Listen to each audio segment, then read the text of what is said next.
Good morning, everyone. So, let us begin today's class. In the last class, we have already seen the way using which we can create or add various number of columns in our data frame data structure. So, let us revise it first and then we will be moving towards our next topic of adding rows. So, for adding the column, what we are supposed to do is we have to write the name of the data frame data structure that we are going to change dot directly the column name that we need to add, or the other way of doing so can be this. You can write the name of the data frame. You can use a square bracket. Inside square bracket, as you are writing strings, so quoted inside single or double quotes, write the name of the column and then equal to sign, and whatever value you want to provide you can give. So what does this code do? So this code will create a column named density with value 1219. So you can see a column named density has been already created and values like 1219 are now added to this column. So this was it, and we also saw some ways, other ways using which you can create or add other columns. That was using at or lock attributes है ना. Location attribute and at attribute can also be used for adding various columns in your data frame structure. How those can be done? So it is given over here. If you are adding if you are adding a column, so you will be using a colon, and on the left side of the colon you will be writing, you can say, just a minute, you will be using a square bracket for at or lock both, and you will be using a comma. On the left side of comma you will be writing about the rows, on the right side of comma you will be writing about the columns. All right, and in between here colon can be used for different purposes that we will see for what purposes we will be using colon over here. But the first and foremost thing that we need to be clear about is at or lock. These two attributes can be used for adding rows as well as columns. Rows will be added on the left hand side and columns will be added on the right hand side. All right, so this is something that we should be aware of, and now let us see with an example. See, they are creating a column. How I came to know that this is a column? Because it is written on the right side of the comma, that is why it is a column. And what all values it will be consisting? It will be consisting of these all values. And there is other way. They have done what? They have assigned one value to DTF4 and one column has been added and it is changed into DTF5. So this is the also way, this is also a way using which you can add the columns. Now let us see how to add rows. For adding the rows you have two ways. वहाँ पर हमारे पास क्या था, while adding the columns हमारे पास क्या था, हम directly data frame का नाम लिखते थे, ब्रैकेट के अंदर जो भी लिखते थे वो ऑटोमेटिकली कॉलम होता था. बट यहाँ पर क्या होता है, आपको डेटा फ्रेम का नाम लिखने के बाद आप लोगों को या तो ऐड फंक्शन यूज़ करना पड़ेगा, या तो आपको ऐड फंक्शन या तो आपको लॉक फंक्शन यूज़ करना पड़ेगा. ठीक है, यहाँ पर डायरेक्टली बिना ऐड या बिना लॉक लगाए अगर आप डायरेक्टली कोई चीज़ यहाँ पर पास करोगे तो वो क्या रहेगा, वो कॉलम रहेगा.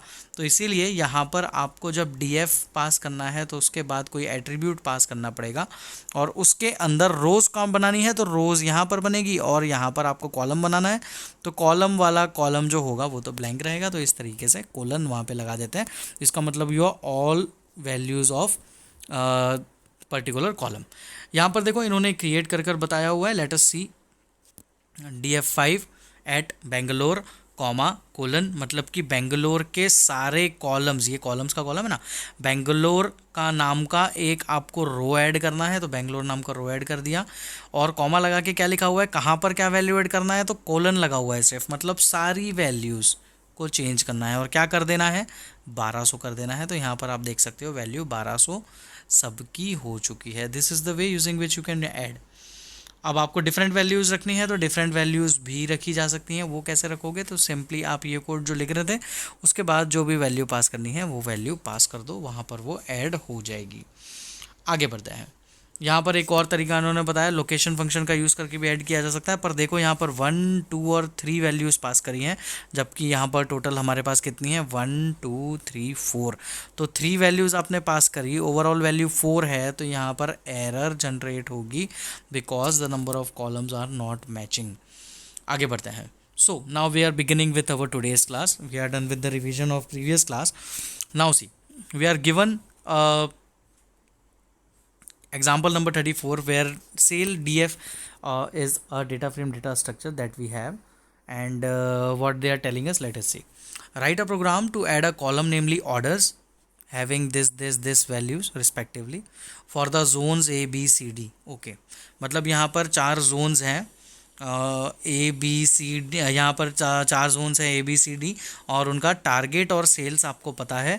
और वो बोल रहा है कि आपको यहाँ पर एक नया कॉलम ऐड करना है, क्या नाम का, ऑर्डर्स नाम का। और इस ऑर्डर्स नाम के कॉलम में क्या वैल्यूज़ लिखनी है, 6000, 6700, 6200, 6000, है ना। तो ये वैल्यूज़ आपको यहाँ पर ऐड करनी है। इसके बाद एक और चीज़ बोली, the program should also add a new row for a new zone E, add some dummy values in this row। मतलब यहाँ पर zone E नाम का एक नया जोन भी ऐड करना है। मतलब यहाँ पर कॉलम तो ऐड करना ही करना है और कॉलम के साथ साथ एक नई रो भी ऐड करना है। चलो देखते हैं। तो सबसे पहली बात तो क्या होगी, आप लोगों को ये पूरा का पूरा पहले क्रिएट करना पड़ेगा। अब ये क्रिएट कैसे करोगे, तो मैंने एक वीडियो अपलोड करा था एक्सेसिंग डेटा वाला, जिसमें मैंने प्रैक्टिकली आपको एक यूट्यूब वीडियो के थ्रू आपको सारी चीज़ें समझाई थी कि कैसे आप एक डेटा फ्रेम क्रिएट कर सकते हो स्पाइडर में। So that has been explained using that way of creating data frame structure we will be creating our this much data frame. Once we are done with this, now we will see this code. अगर हमने उतना बना लिया है, मतलब इतना हमने data frame structure create कर लिया है पांडास का यूज़ करके, तो अब हम आगे बढ़ेंगे। Import pandas S P D तो शुरू में ही कर दिया है। अब यहाँ पे देखो इन्होंने लिखा हुआ है कमेंट में, सेल डी एफ क्रिएटेड और लोडेड हीयर। अब सेल डी एफ नाम का जो हमने क्रिएट किया या लोड कर दिया है यहाँ पर, मतलब जो हमने पहले सीखा था उस तरीके से इतना तो हमने बना लिया। इतना बना लेने के बाद अब यहाँ पर इस प्रोग्राम का जो काम है वो किया है, ये नया कॉलम ऐड करना था। तो उसके लिए ऐट या लॉक दोनों यूज़ करने की ज़रूरत नहीं है, दोनों यूज़ कर सकते हैं, पर सिंपलेस्ट तरीका जो है उसमें क्या करोगे, सिंपली डेटा फ्रेम स्ट्रक्चर का नाम लिखो। डेटा फ्रेम स्ट्रक्चर का नाम लिखने के बाद वहाँ पर क्या नाम देना है वो लिखो, इक्वल टू का साइन लगा के just put the values, what all values you want. जैसे ही आप ये वैल्यूज़ पुट करोगे तो यहाँ पर वो वैल्यूज़ एक के नीचे एक इनपुट हो जाएंगी, कॉलम का नाम यहाँ पर आ जाएगा। अगला ये तो हो गया, चलो कॉलम ऐड हो गया। अब आपको रो बनाना है। रो बनाने के लिए आपके पास दो तरीके, या तो एट यूज़ कर लो या तो लॉक यूज़ कर लो। चलो यहाँ पर देखो इन्होंने क्या यूज़ करके बनाया है, लॉक यूज़ करके बनाया है। तो ये देखो आप कॉमा के लेफ़्ट साइड में लिखा हुआ है, मतलब क्या है, ये रो है। राइट साइड में लिखा होता तो ये आपका कॉलम कहलाता। लेफ़्ट साइड में लिखा है मतलब ये एक रो है, मतलब ये यहाँ पर ऐड होगा जोन ई। और इस जोन ई में 3 वैल्यूज़ है, 50,000, 45,000, 5,000। 50,000, 45,000 और यहाँ पर जो ऑर्डर्स नाम का कॉलम ऐड हुआ वो 5,000। तो ये वैल्यूज़ आपको देखने को मिलेंगी जोन ई में। और आखिरी में प्रिंट कर दिया आपने सेल डी एफ को। जैसे ही आप ऐसा कुछ करेंगे तो आप देखो इस तरीके का आपको एक आउटपुट जनरेट होकर मिलेगा। यहाँ पर ऑर्डर्स नाम का कॉलम है, उस ऑर्डर्स नाम के कॉलम के अंदर ये वैल्यूज़ ऐड हो गई हैं, और एक जोन ई नाम का रो है जो यहाँ पर ऐड हो चुका है। So this was something that has been created using this program. I hope this is clear to you and we are moving towards our next topic. अब यहाँ पर ये तो चलो ठीक है, ये हमको जब सब चीज़ें पता थी, ऐट और लॉक यूज़ कर लिया। Now let us see what next thing is given to us, modifying a single cell. अब एक सिंगल सेल को कैसे मॉडिफाई किया जा सकता है, तो वो चीज़ यहाँ पर इन्होंने हमको बताई हुई है कि हम कैसे उसको मॉडिफाई करेंगे। तो यहाँ पर आपको क्या करना होता है, जब सिंगल सेल को मॉडिफाई करना होता है तो डेटा फ्रेम का नाम, कॉलम का नाम, और उसके बाद जो भी उसका रो का या जो रो का जो नाम है या रो का जो लेबल है वो, और जो नई वैल्यू आपको उसकी देना है वो। एग्जाम्पल के थ्रू देखते हैं। DTF5 जो हमारा एक मेजर डेटा फ्रेम है जो मैंने आपको बनाकर बताया था, वो DTF5 लिया है। डॉट पॉपुलेशन मतलब कि कौन सा कॉलम, पॉपुलेशन नाम का कॉलम। इस पॉपुलेशन नाम के कॉलम में आपको क्या करना है, किसकी वैल्यू चेंज करना है, तो ब्रैकेट में आपने उस रो का लेबल दे दिया। रो का लेबल क्या था, बेंगलोर, और बेंगलोर की वैल्यू कर दी 5678097। तो यहाँ पर जैसे ही आप इसको प्रिंट करोगे DTF5 को, तो आप देखोगे कि जो ये आपका यहाँ पर जो एनसर्कल किया हुआ है, यहाँ पर आपको ये नई वैल्यू ऐड होकर मिल जाएगी, है ना। मतलब एक सिंगल कॉलम ही मॉडिफाई हुआ है। तो सिंगल कॉलम को मॉडिफाई करने के लिए कुछ इस तरीके का कोड आपको यूज़ करना पड़ता है। ये चीज़ इन्होंने यहाँ पर हमको बताई है। नाउ डिलीटिंग और रीनेमिंग कॉलम्स एंड रोज, कैसे आप डिलीट कर सकते हो कॉलम को, कैसे आप डिलीट कर सकते हो रोज को, कैसे आप रीनेम कर सकते हो कॉलम्स को, या कैसे आप रीनेम कर सकते हो रोज को। So this things are now explain to us, let us see the ways. तो जब कभी आपको कभी भी क्या कह सकते हैं कि हमको रोज़ को या कॉलम्स को जब कभी डिलीट करना होता है, तो डिलीट करने के लिए हम लोगों को ये कुछ चीज़ें दी गई हैं, डिलीट स्टेटमेंट और ड्रॉप फंक्शन। ये दो चीज़ों का यूज़ करके हम किसी भी रो या कॉलम को हटा सकते हैं। ठीक है, याद रखना दो चीज़ें कौन कौन सी है, delete statement and drop function. And similarly pandas ने हमको एक रीनेम करने के लिए एक अलग से फंक्शन दे रखा है। तो रीनेम करने के लिए आपको क्या फंक्शन दे रखा है, वो है रीनेम फंक्शन। तो ये दो चीज़ें हमारे को प्रोवाइडेड है और इन दो चीज़ों का ही इस्तेमाल हमको करना है। ऑलराइट, तो अब हम देखते हैं यहाँ पर इन्होंने क्या क्या कोड्स को कैसे कैसे यूज़ करके बताया है। First of all let us see how to delete a column. Now for deleting a column, एक मिनट, हाँ, फॉर डिलीटिंग अ कॉलम आप लोगों को क्या करना पड़ेगा, सिंपली आपको एक डिलीट नाम का स्टेटमेंट लिखना पड़ेगा। डिलीट नाम का स्टेटमेंट लिखने के बाद, डिलीट एक स्टेटमेंट था और ड्रॉप एक फंक्शन था। तो डिलीट नाम के स्टेटमेंट को लिखने के लिए डिलीट DEL स्पेस और आपके जो भी डेटा फ्रेम का नाम है वो, और ब्रैकेट के अंदर आपको लिखना पड़ेगा उस कॉलम का नाम। जैसे ही आप उस कॉलम का नाम लिखोगे, आप देखोगे कि यहाँ पर जो डेंसिटी नाम का एक अलग से कॉलम था, वो पूरा का पूरा कॉलम अब यहाँ से रिमूव हो चुका है, अब यहाँ से हट चुका है। क्या कोड लिखने पर, ये कोड लिखने पर, DEL स्टेटमेंट, DTF5 में से डिलीट करना था, किसको डिलीट करना था, कॉलम को। कौन सा कॉलम, तो डेंसिटी नाम का कॉलम। तो सिंपली यहाँ से वो कॉलम आपको डिलीट होता दिख जाएगा। अब यहाँ पर देखो नेक्स्ट चीज़ क्या बताइए, to delete rows from a data frame you can use DF dot drop function, और वहाँ पर इंडेक्स या जो भी सीक्वेंस ऑफ इंडेक्स जिसको आपको रिमूव करना है वो। एग्जाम्पल देखते हैं, both this command will delete the rows with index 2 4 6 8 12 from data frame DF। अब एक डेटा फ्रेम DF है जिसमें से आपको 2 4 6 8 12 नाम की रोज को हटाना है। बहुत बड़ा डेटा फ्रेम था DF, आप लोगों को याद होगा। मैं पीछे आता हूँ, आप लोगों को दिखाता हूँ DF नाम का डेटा फ्रेम। ये देखो ये डेटा फ्रेम है, ठीक है। ये इतने बड़े डेटा फ्रेम में से वो क्या बोल रहा है, 2, एक मिनट, बोल रहा है 2 4 6 8 12। तो इनको डिलीट करना है, तो उसको डिलीट करने के लिए उसने वहाँ पर कुछ कोड लिखा हुआ है जिससे कि सिर्फ यही particular number of columns delete होंगे। तो उसके लिए आपको क्या यूज़ करना पड़ता है, उसके लिए आपको ड्रॉप फंक्शन यूज़ करना पड़ता है। तो देखो यहाँ पर क्या लिखा उन्होंने, DF डॉट ड्रॉप, क्योंकि DF उसका नाम था, ड्रॉप एक फंक्शन था तो डॉट ड्रॉप फंक्शन लगा दिया।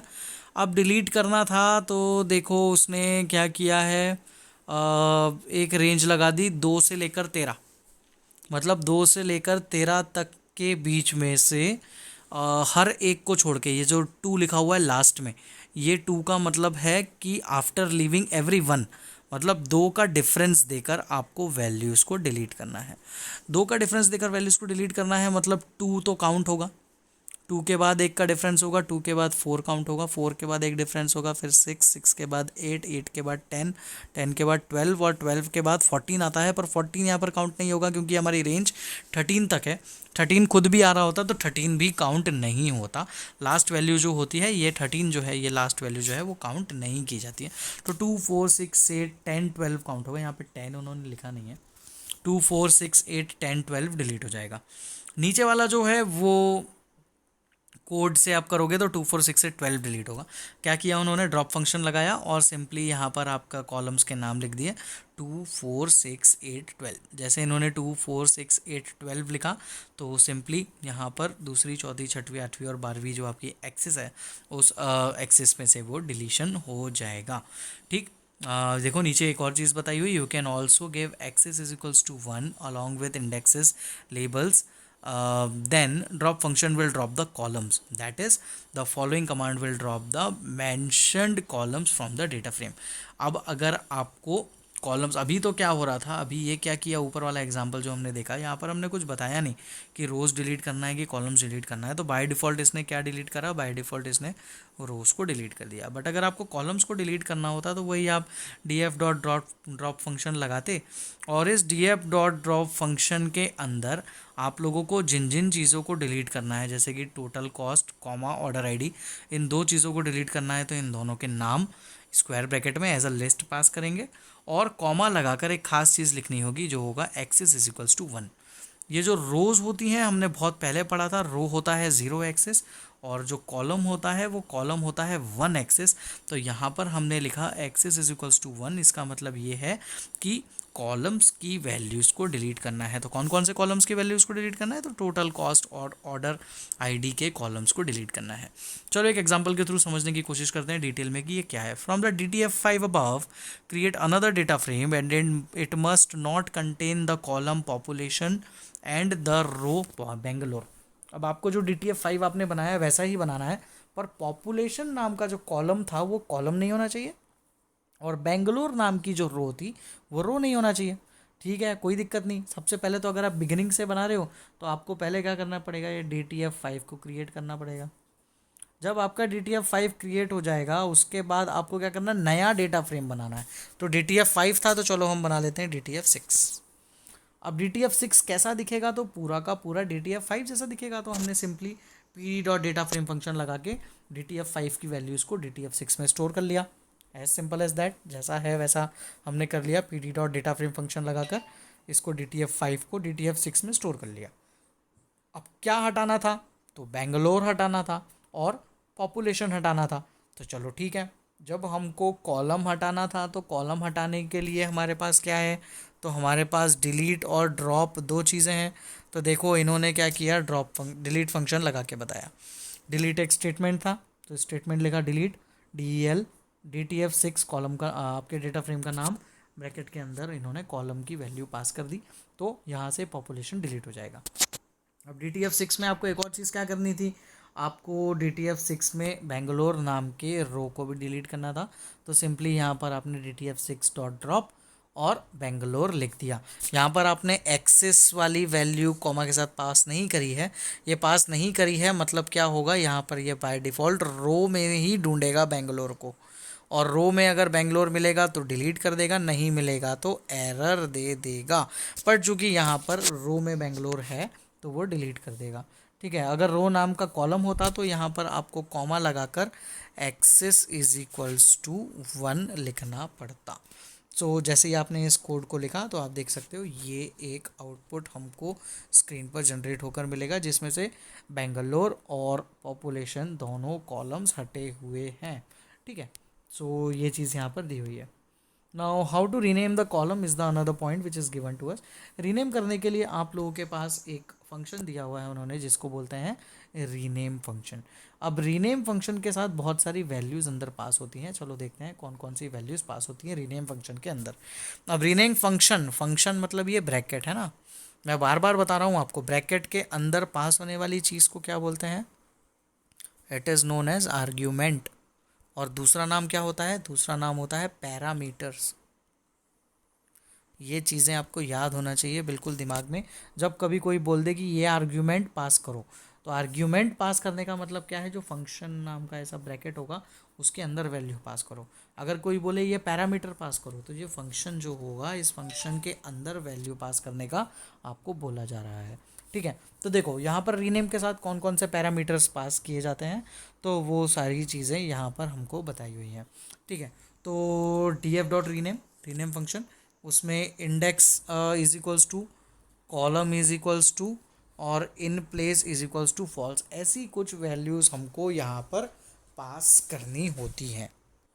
यहाँ पर इंडेक्स आर्ग्यूमेंट जब पास होगा, तो इंडेक्स आर्ग्यूमेंट किस लिए पास होता है, इंडेक्स आर्ग्यूमेंट पास करने का मतलब है कि हमको यहाँ पर अगर सिर्फ इंडेक्स के नेम को चेंज करना है, मतलब किसी एक रो के नाम को चेंज करना है, तो हम इस वेरिएबल को पास करेंगे। अगर हमको किसी कॉलम के नाम को चेंज करना है तो हम कॉलम्स इज इक्वल्स टू और नेम्स डिक्शनरी ये वाले कॉलम को पास करेंगे। और अगर दोनों को चेंज करना है तो उसके लिए एक और तरीका होता है, वो लिखा हुआ है यहाँ पर, old name colon new name. मतलब आपको पहले ओल्ड नेम बताना पड़ेगा और फिर न्यू नेम बताना पड़ेगा। एग्जाम्पल आएगा तो ज़्यादा क्लियर होगा। और लास्ट चीज़ होती है in place is equals to false. इसमें से तीन चीज़ होती हैं। अब हमारे काम की जो होगी हम सिर्फ वही यूज़ करेंगे। अगर ये हमारे के काम की होगी तो सिर्फ इतना यूज़ करेंगे, सिर्फ ये काम का होगा सिर्फ ये यूज़ करेंगे। ये ऑप्शनल है। ये होता क्या है इसको थोड़ा सा समझते हैं। In place is equals to false का मतलब ये होता है कि अगर हम यहाँ पर ट्रू लिख देते, in place is equals to अगर मैं ट्रू लिख देता तो इसका मतलब ये होता कि मेरा जो डेटा फ्रेम अभी है, जैसा मेरा अभी डेटा फ्रेम का नाम है DTF5, ठीक है, समझना मेरा डेटा फ्रेम है DTF5 और इसमें मैंने कुछ रोज़ और कॉलम्स के नाम चेंज किए।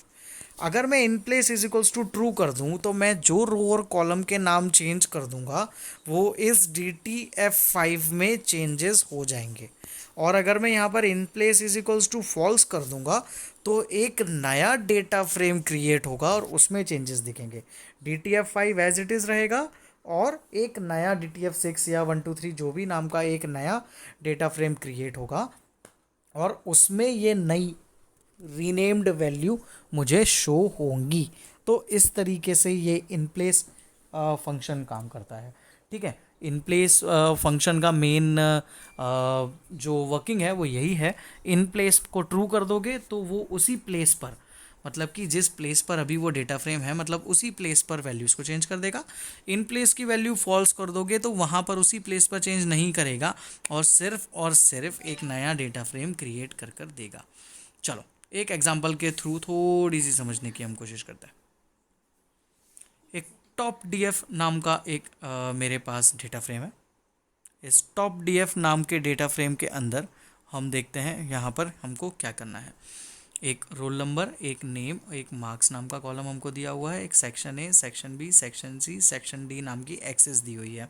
और यहाँ पर कुछ हमको वैल्यूज़ यहाँ पर प्रोवाइड की गई हैं। चलो ठीक है।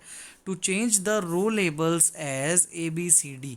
अब यहाँ पर जो ये रो लेबल्स बोले मतलब ये इन रो लेबल्स को आपको चेंज करना है। सीधी सी बात, सबसे पहली बात आपको क्या पता होना चाहिए कि आपको रीनेम फंक्शन यूज़ करना है। तो देखो top DF dot rename function use कर लिया। अब आर्ग्यूमेंट पास करनी थी, क्या चेंज करना है, रो लेबल चेंज करना है। तो कॉलम की ज़रूरत तो है नहीं, कॉलम वाला जो ऊपर एग्जांपल लिखा था नहीं। तो यहाँ पर सिंपली आपने लिख दिया इंडेक्स इज इक्वल्स टू और डिक्शनरी के अंदर वैल्यू पास कर दी। सेक्शन ए इज़ टू ए, मतलब कि पहले नाम क्या था सेक्शन ए और अब क्या हो गया A, comma section B colon B, पहले नाम सेक्शन बी था अब नाम क्या हो गया सेक्शन बी, सिर्फ B. Section C is to C, पहले नाम सेक्शन सी था अब नाम हो गया C. Section D colon D, पहले नाम सेक्शन डी था अब नाम हो गया डी। इतना लिख देंगे तो क्या होगा, आप लोगों का एक डेटा फ्रेम नया क्रिएट होगा और उस डेटा फ्रेम में आप लोग देख सकते हो अब ये जो ऊपर वैल्यूज़ थी, ये वैल्यूज़ अब इस तरीके से मॉडिफाई हो चुकी हैं। तो यहाँ पर हम देख सकते हैं कि ऐसे रीनेमिंग की जा सकती है। ठीक है, अब आगे देखते हैं और क्या हमको बताया।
अब जैसे कि हम इसको टॉप डीएफ को प्रिंट करें, तो टॉप डीएफ को प्रिंट करा तो देखो ये प्रिंट होकर आया। देखो यहाँ पर तो हमने चेंजेस कर दिए थे, पर यहाँ पर A section B section C section D print होकर आया। यहाँ पर तो इस तरीके से A B C D print हुआ नहीं। यहाँ पर क्या हुआ, यहाँ पर section A section B section C section D print हुआ। ऐसा क्यों हुआ? ऐसा इसलिए हुआ कि यहाँ पर आपने इन प्लेस नाम का जो एक आर्ग्यूमेंट होता है वो पास नहीं किया। जब आपने पास नहीं किया तो बाय डिफ़ॉल्ट क्या हुआ, उसने क्या कर दिया, उसको ट्रू मान लिया, इन प्लेस की वैल्यू को ट्रू मान लिया, सॉरी इन प्लेस की वैल्यू को फॉल्स मान लिया। जब इन प्लेस की वैल्यू को उसने बाय डिफ़ॉल्ट फॉल्स मान लिया, इसका मतलब ये हुआ कि यहाँ पर आप लोगों के जो नाम चेंज हुए वो यहीं पर चेंज नहीं हुए, इन प्लेस में चेंज ही नहीं हुए, मतलब कि इसी डेटा फ्रेम में चेंज नहीं हुए। तो क्या हुआ, एक न्यू डेटा फ्रेम क्रिएट हुआ होगा जिसमें ये चेंजेस हुए होंगे, है ना। बट यहाँ पर हमको उस नए डेटा फ्रेम का नाम पता है क्या? हमने डिफ़ाइन करके बताया नहीं, और क्या नया डेटा फ्रेम का नाम आया वो तो हमको पता नहीं। तो जैसे ही हम इस टॉप डीएफ को प्रिंट कर रहे हैं तो प्रिंट करने पर ये पता चल रहा है कि वो तो भैया यही आउटपुट प्रिंट कर रहा है जिसमें रीनेम्ड वैल्यूज़ है नहीं। इसीलिए हमको क्या करना पड़ेगा, यहाँ पर आखिरी में कॉमा लगाकर इन प्लेस नाम का भी वैल्यू पास करना पड़ेगा, जिसकी वैल्यू को इक्वल्स टू लगाकर देना पड़ेगा ट्रू, ताकि इस टॉप डीएफ के अंदर ही चेंजेस हो जाएं। देखो यहाँ पर इन्होंने करके बताया है, जैसा लिखा था कोड एग्जैक्टली सेम है, बट यहाँ पर जो एक नई चीज़ इन्होंने करके बताई है, ये इतना तो एग्जैक्टली सेम है, बस जो नई चीज़ इन्होंने करके बताई है वो है ये, यहाँ पर in place is equals to true लगाया है। और in place is equals to true लगाने का मकसद ये था कि ये वैल्यूज़ यहाँ पर चेंज होकर दिख जाएं, ठीक है। ट्रू करने पर ही वो सेम डेटा फ्रेम में चेंजेस करता है, otherwise it will be creating a new data frame, and we if we don't know the name of the data frame by default what name it is giving to the data frame, so we would not be able to access it. अब यहाँ पर देखो, अब ये तो हुआ आपने column को चेंज कर, रो को चेंज कर दिया, अब कॉलम को चेंज करना है। इन्होंने एक एग्जांपल दिया हुआ है आपको, ये रोल नंबर नाम का जो कॉलम है, इस रोल नंबर नाम के कॉलम को आपको चेंज करना है। अब इस रोल नंबर के कॉलम के नाम को चेंज करना है, तो चलो देखते हैं इन्होंने कैसे किया है। तो यहाँ पर टॉप डीएफ डेटा फ्रेम का नाम dot rename function columns is equals to, column is equals to के बाद ब्रैकेट कर ली है, मतलब ये इसके अंदर पास होने वाली वैल्यू क्या है, डिक्शनरी है। तो डिक्शनरी में क्या वैल्यू पास करी है, ये की और वैल्यू का पेयर है। तो की क्या है, हमारी ओल्ड वैल्यू, और इस टू करके न्यू वैल्यू क्या है, RNO। अगर हम ऐसा कर देते हैं और अब एग्जीक्यूट करते हैं, तो अब आप देखोगे कि ये इस तरीके से चेंजेस आपको देखने को मिलेंगे। इन प्लेस करना ना भूलें, in place is equals to true करना पड़ेगा, तब जाकर आपको ये आउटपुट देखने को मिलेगा। चलो एक और एग्जांपल, एक सेल डीएफ नाम का डेटा टाइप है, ये डेटा टाइप बोल रहा हूँ, सेल डीएफ नाम का डेटा फ्रेम है। ये रहा डेटा फ्रेम जिसमें ये वैल्यूज़ हैं। क्या बोल रहा है उसको समझते हैं। Write a program to rename indexes of zone C and zone D as central and Dakshin. ये जो जोन सी और जोन डी है इनके नाम चेंज करना है। सी जो है वो सेंट्रल है और डी जो है वो दक्षिण है, ये नाम उनके हमको बदलना है। And the column names target and sales as targeted and achieved. यहाँ पर टारगेट का नाम चेंज करके टारगेटेड करना है और सेल्स का नाम चेंज करके अचीव्ड करना है। तो इतने चेंजेस हमको करना है। चलो ठीक है, तो सबसे पहली बात तो क्या होगी कि आपको इतना डेटा फ्रेम क्रिएट करना पड़ेगा। वो हमको क्रिएट करते आता है, हमने अगर वो प्रैक्टिकल वाला एग्जाम्पल देखा होगा तो यहाँ पर वो क्रिएट हो जाएगा। उसके बाद हमको क्या करना पड़ेगा, उसके बाद हम डायरेक्टली क्या करेंगे, सेल डीएफ नाम का जो हमारा डेटा फ्रेम है उस पर रीनेम फंक्शन लगाएंगे। और रीनेम फंक्शन लगाने के बाद उसमें हम क्या करने वाले हैं, हम इंडेक्स वैल्यू पर वैल्यू चेंज कर रहे हैं। अभी रोज को चेंज कर रहे हैं ना, तो इंडेक्स वैल्यू को चेंज कर रहे हैं। तो इंडेक्स इज इक्वल्स टू, और डिक्शनरी के अंदर पास करेंगे zone C is to central, comma zone D is to Dakshin. इतना पास कर देंगे। अगर हम इतना पास कर देते हैं तो क्या होगा, रीनेम हो जाएगा। अगले में पास करेंगे और कॉमा लगा देंगे, क्योंकि से एक बार में ही कोड में, एक ही बार के कोड में हम चेंज कर रहे हैं, बार बार नहीं करेंगे। तो कॉमा लगा दिया, और कॉमा लगाने के बाद कोड थोड़ा बड़ा हो रहा था तो नेक्स्ट लाइन पे जाना था, तो मल्टी लाइन स्ट्रिंग लिखनी थी। तो मल्टी लाइन लिखने के लिए आपको ये एक बैक स्लैश पास करना होता है और उसके बाद आप नेक्स्ट लाइन में जाते हो तो ये पूरा कोड एक ही कोड कहलाता है। तो नेक्स्ट लाइन में सिंपली जाने के लिए उन्होंने ये वाला एक साइन यूज़ किया है और कुछ भी इसका मतलब नहीं है, सिर्फ नेक्स्ट लाइन पे जाने के लिए ये बैक स्लैश लगाया। उसके बाद कॉमा कॉलम्स, तो कॉलम्स में क्या क्या वैल्यू देनी थी, target old value, targeted new value, comma sales old value, achieved new value. बस इतना सा काम था। और आखिरी में यहाँ पर हमको in place is equals to लिखना पड़ेगा। ठीक है, अगर in place is equals to true नहीं लिखेंगे तो आंसर नहीं आने वाला। बट इन्होंने क्या किया, इन्होंने इन प्लेस लिखने से बच गए। इन्होंने क्या कर लिया, सबसे आगे प्रिंट फंक्शन लगा दिया। ठीक है, और प्रिंट फंक्शन के साथ ये जो चेंजेस करने थे वो चेंजेस कर दिए। तो क्या होगा, ये जो भी चेंजेस होंगे ये उतने चेंजेस होने के बाद सिंपली प्रिंट हो जाएंगे। तो बस प्रिंट फंक्शन लगा हुआ था तो सेल डी एफ प्रिंट हो जाएगा और ये आउटपुट आ जाएगा। बट अगर आप ये प्रिंट फंक्शन नहीं लगाते हो और सिंपली इतना कोड पहले लिखते हो, सेल डी एफ से लेकर इतना पूरा, तो अब आपको आखिरी में, क्योंकि आपने सिर्फ इतना सा कोड लिखा है, प्रिंट नहीं लगाया और सिर्फ ये बचा हुआ कोड आपने अगर लिखा है, अगर आपने ये किया है तो क्या होगा, ये नए डेटा फ्रेम में वैल्यू चेंज करेगा। तो आपको नया डेटा फ्रेम का नाम तो पता नहीं है तो आप आउटपुट तक पहुंच ही नहीं पाओगे। इसलिए अगर आप प्रिंट नहीं लगाते हो तो आपको यहाँ पर कॉमा लगाकर इन प्लेस लिखना पड़ेगा। आई होप आपको क्लियर होगा इन प्लेस क्यों लगाना पड़ेगा, क्योंकि अगर हम इन प्लेस नहीं लगाएंगे और प्रिंट भी नहीं लगाएंगे तो नए डेटा फ्रेम में वैल्यू चेंज होगी। और नया डेटा फ्रेम क्या है हमको पता है क्या, हमको नहीं पता क्या नया डेटा फ्रेम का नाम है। तो यहाँ पर सिंपली इन्होंने अगर प्रिंट लगा दिया तो कोई दिक्कत नहीं है, पर अगर प्रिंट नहीं लगाया तो हमको यहाँ पर इन प्लेस फंक्शन लगाना पड़ेगा। I hope it is clear to you. Alright, आगे बढ़ा। नेक्स्ट एग्जांपल है एग्जांपल नंबर 37। देखते हैं ये क्या बोल रहा है। Will the previous program reflect the rename indexes and column names in the data frame sale object, so make changes in the previous program so that sale D have at the changed indexes. तो यहाँ पर देखो उन्होंने, अच्छा okay, तो यहाँ पर simply क्या होगा, इन फ्रेम नहीं भी लगाया, इन प्लेस नहीं भी लगाया है तो भी जब आप उसको प्रिंट कर रहे हो तो नहीं प्रिंट होगा। वो सिंपली यहाँ पर आपको क्या करना पड़ेगा, जो मैं आपको बोल रहा था वही करना पड़ेगा। मतलब आपको सेल डॉट रीनेम फंक्शन लगाकर इतना कोड लिखना पड़ेगा और कॉमा लगाकर in place is equals to true लगाना ही पड़ेगा और फिर अल्टीमेटली एट लास्ट आपको प्रिंट करना पड़ेगा। मतलब अगर आप कोड को इस तरीके से लिखते हो तो सिर्फ इस तरीके से लिख देने से भी क्या होगा, आपका आउटपुट नहीं आने वाला है। मतलब अगर आप प्रिंट फंक्शन शुरू में लगा भी देते हो तो भी it will demand for in place function. मैं ऐसा उम्मीद कर रहा था कि इन प्लेस फंक्शन नहीं लगाना है, तो उससे बचने के लिए हमने यहाँ पर प्रिंट फंक्शन लगा दिया है ताकि हम यहाँ पर इन प्लेस ना लगाएं और सिंपली आउटपुट एक बार प्रिंट होकर आ जाए। बट यहाँ पर आप अगर ऐसा नहीं भी करते हो तो भी ये यहाँ पर इन प्लेस की डिमांड करेगा और ये प्रोग्राम में एरर आ जाएगी। ऑलराइट, ध्यान रखना एरर आ जाएगी। तो इस एरर से बचने के लिए क्या करना पड़ेगा, प्रिंट यहाँ से हटा दो और सिंपल जो ये आपका कोड है उतना कोड लिख लो और ultimately at last in place function लगाने के बाद यहाँ पर इसको प्रिंट कर दो, आपका आउटपुट प्रिंट हो जाएगा। चलिए मूव करते हैं हमारे नेक्स्ट टॉपिक की तरफ।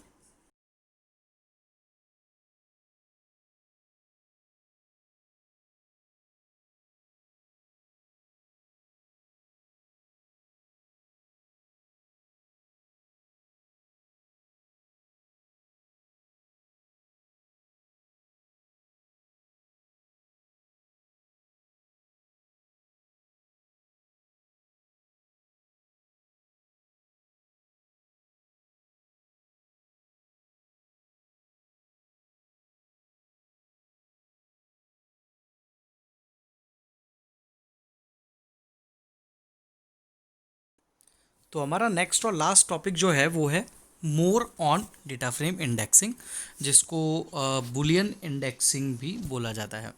ये लास्ट टॉपिक है, इसको देखते हैं ये हमको यहाँ पर क्या नई चीज़ सिखा रहा है। बुलियन इंडेक्सिंग क्या होता है, चलो इसको मैं थोड़ा सा आप लोगों को समझता हूँ। अब देखो, अब हम लोग क्या देख चुके हैं कि भैया इंडेक्सेस की वैल्यू कैसे चेंज करना है, कॉलम्स में नेम्स कैसे ऐड करना है, वैल्यूज़ के नाम को रीनेम, कॉलम या रोज़ के नाम को रीनेम कैसे चेंज करना है। अब यहाँ पर एक और एक इंटरेस्टिंग फीचर हमको सिखाया गया है जिसको बोला गया है बुलियन इंडेक्सिंग। बुलियन इंडेक्सिंग जैसे कि नाम से पता चल रहा है, यहाँ पर हम किन का यूज़ करने वाले हैं, हम बुलियन वैल्यूज़ का यूज़ करने वाले हैं। और हम बखूबी जानते हैं बुलियन वैल्यूज़ कौन कौन सी होती हैं। बुलियन वैल्यूज़ होती है ट्रू, फॉल्स, या तो फिर ज़ीरो और वन, ये होती हैं हमारी बुलियन वैल्यूज़। तो इन बुलियन वैल्यूज़ का इस्तेमाल कर कर हम डेटा फ्रेम क्रिएट करेंगे। मतलब जो भी आपका हम कह सकते हैं जो रोज़ के नाम है, वो रोज़ के नाम अब 0 1 2 3 4 ना होते हुए अब कैसे होंगे, ट्रू ट्रू, फॉल्स फॉल्स, ऐसे नाम होंगे। अब आप सोचोगे कि क्या ज़रूरत है ऐसे ट्रू फॉल्स नाम देने की। 0 1 2 3 4 ABCD और जो भी नाम देना होता है रैंडमली हम दे देते हैं, उसमें क्या दिक्कत है। बट देखो एक एग्जांपल के थ्रू इन्होंने इन चीज़ों को क्लियर करने का बताया है कि ये बुलियन इंडेक्सिंग क्यों ज़रूरी है। जैसे कि हमारा क्वेश्चन तो चलो जेन्युइन है कि ऐसा क्यों, but answer is actually in some situations we need to divide our data in to subsets. ऐसी बहुत सी जगह होती हैं जहाँ पर हमको हमारे डेटा को दो सबसेट्स में डिवाइड करना पड़ता है, आइदर ट्रू और फॉल्स। ठीक, जैसे कि if our school has decided to launch online classes for you but some days of the week are designated for it. ठीक है, जैसे कि कोई स्कूल ने डिसाइड किया कि आप लोगों की ऑनलाइन क्लासेस लगेंगी, अब उनमें से सिर्फ कुछ ही दिन लगना है, रोज़ नहीं लगना, कुछ ही दिन लगना है। तो उस सेंस में ये काम आएगा, है ना। एक वीक के कुछ डेज ऑलरेडी डेजिग्नेटेड है उस काम के लिए, तो उस सेंस में अब ये आपको काम आएगा। जैसे कि आप देखो ये एक एग्जांपल के तौर पर यहाँ पर डेज और नंबर ऑफ़ क्लासेस दो अलग अलग आपको यहाँ पर कॉलम्स और दिख रहे होंगे। इनमें Monday, Tuesday, Wednesday, Thursday, Friday दिया हुआ है। और यहाँ पर देखो ये जो चीज़ है ये काम की है, जो रोज़ के नाम है वो रोज़ के नाम क्या है, true false true false true. जहाँ पर फॉल्स है वहाँ पर देखो नंबर ऑफ़ क्लासेस ज़ीरो है, उस दिन आपकी ऑनलाइन क्लास नहीं है, मतलब उस दिन आपकी क्या है, ऑफलाइन क्लास है। ऑनलाइन क्लास कब है, मंडे, वेडनेसडे और फ्राइडे। और कितने नंबर ऑफ पीरियड्स लगेंगे, तो उस दिन 6 लगेंगे, वेडनेसडे को 3 लगेंगे और फ्राइडे को 8 लगेंगे। तो ये ऑनलाइन क्लासेस का टाइम टेबल आपको यहाँ पर दिया हुआ है। तो इस सेंस में अब बहुत काम का हो जाता है बुलियन इंडेक्सिंग, कि आपको यहाँ से फॉल्स वाला क्लियर पता चल जाएगा कि भैया फॉल्स ही है वैल्यू, ट्रू तो है नहीं। अब जब फॉल्स है तो उस दिन ऑनलाइन क्लास लगनी है क्या, नहीं लगना है। तो इस समय ऐसे समय पर ये बुलियन इंडेक्सिंग बहुत काम में आने वाली है। ठीक है, अब यहाँ पर 0 1 0 1 भी लिखा हो सकता था। ये जो यहाँ पर एक मिनट, ये जो यहाँ पर ट्रू फॉल्स ट्रू लिखा हुआ है, यहाँ पर 1 0 1 0 1 भी लिखा हो सकता था, कोई दिक्कत नहीं, वो भी बुलियन ही कहलाता। चलो अब हम देखते हैं कैसे क्रिएट करें बुलियन इंडेक्सेस। इंडेक्सेस की स्पेलिंग गलत है, ठीक है। कैसे हम क्रिएट करें डेटा फ्रेम्स बुलियन इंडेक्सेस का यूज़ करके। पहली बात हम एक चीज़ ये ध्यान रख लें कि बुलियन इंडेक्सेस क्रिएट करने के लिए आप लोगों को यहाँ पर ट्रू और फॉल्स यूज़ करना पड़ेगा। तो एक चीज़ याद रखो, अब जब आप बुलियन इंडेक्स क्रिएट कर रहे हो तो ये जो ट्रू और फॉल्स हैं ये अब स्ट्रिंग नहीं है, ठीक है, ये स्ट्रिंग नहीं है, ये अब क्या है, ये अब बूलियन है, ठीक है, ये अब बूलियन है।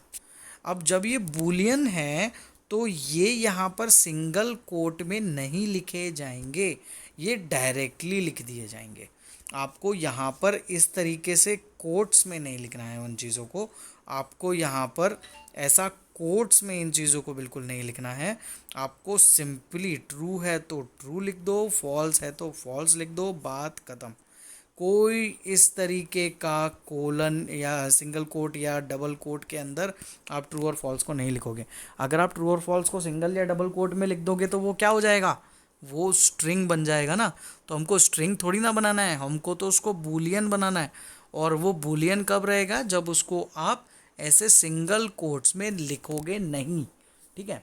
तो चलो अब यहाँ पर एक एग्जांपल जो हमने अभी पहले देखा ना ऑनलाइन क्लास वाला, उसको ही क्रिएट करके बताया इन्होंने।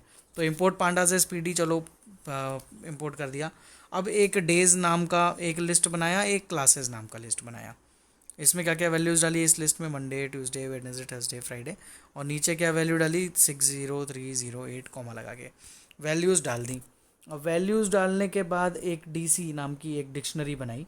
इस डीसी नाम की डिक्शनरी में क्या पास करा, तो डेज़ नाम का कॉलम, इस डेज़ नाम के कॉलम में क्या वैल्यूज़ आएंगी, तो ये डेज़ की वैल्यू आएगी। एक नंबर ऑफ क्लासेस नाम का कॉलम, उसमें क्या वैल्यूज आएंगी, तो उसमें क्लासेस वैल्यू आएंगी, जो भी क्लासेस की वैल्यू है। तो इस तरीके से आपने एक डीसी नाम का डिक्शनरी क्रिएट कर लिया। ठीक है, की वैल्यू पेयर था डेज इज टू डेज। पहली बार का जो डेज लिखा है वो सिंगल कोट में लिखा है क्योंकि वो कॉलम का नाम है। दूसरे बार का जो ये वाला डेज है ये सिंगल कोट में नहीं लिखा है क्योंकि ये एक रेफरेंस वैल्यू है। यहाँ पर ऑनलाइन नंबर ऑफ क्लासेस जो है वो सिंगल कोट में लिखा हुआ है क्योंकि ये एक स्ट्रिंग वैल्यू है, कॉलम का नाम है। ये वाला जो क्लासेस है ये सिंगल कोट में नहीं लिखा है क्योंकि ये एक रेफरेंस वैल्यू है जो यहाँ से उठाई है, तो इसलिए इसको कोट्स में नहीं लिखा है।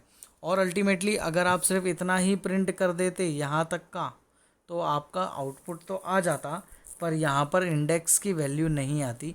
यहाँ पर वो इंडेक्स की वैल्यू 0 1 2 3 4 ही लेता। तो इंडेक्स की वैल्यू देने के लिए आपको कॉमा लगाकर यहाँ पर वैल्यू पास करनी पड़ेगी, index is equals to true false true false true. यहाँ पर आप देख सकते हो ये जो true false true value pass करी है वो सिंगल कोट्स के अंदर नहीं लिखी है या डबल कोट्स के अंदर नहीं लिखी है। उसके अंदर नहीं लिखी है मतलब ये क्या है, ये बूलियन इंडेक्सिंग है। ऑलराइट, जैसे ही आप इसको क्रिएट कर लोगे और आप इसको जब अल्टीमेटली प्रिंट करोगे क्लास डीएफ को, तो आपको कुछ इस तरीके का आउटपुट देखने को मिलेगा। ऑलराइट, तो ये हमको पता होना चाहिए। अब अगर आपको यहाँ पर 0 1 0 1 के फॉर्म में ज़ीरोज़ या वंस के फॉर्म में लिखना होता तो यहाँ पर आप क्या पास कर देते, 0 कॉमा ट्रू की मतलब 1, तो 1 कॉमा यहाँ पास करते 1 कॉमा 0 कॉमा 1 कॉमा 0 कॉमा 1 1 0 1 0 1। ये वैल्यूज़ अगर आप पास कर देते जैसे कि यहाँ पर इन्होंने पास करी है 1 0 1 0 1, तो इसमें आपका इस तरीके का एक रो का नाम यहाँ पर इस तरीके से आ जाता। ये इन्होंने यहाँ पर बताया हुआ है। अगली चीज़ इन्होंने बताई है कि अब देखो अब कितना हैंडी हो गया, आपको पता करना है कि भैया किस दिन ऑनलाइन क्लास लगने वाली है, तो यहाँ पर देखो अब उसको एक्सेस कैसे करना है।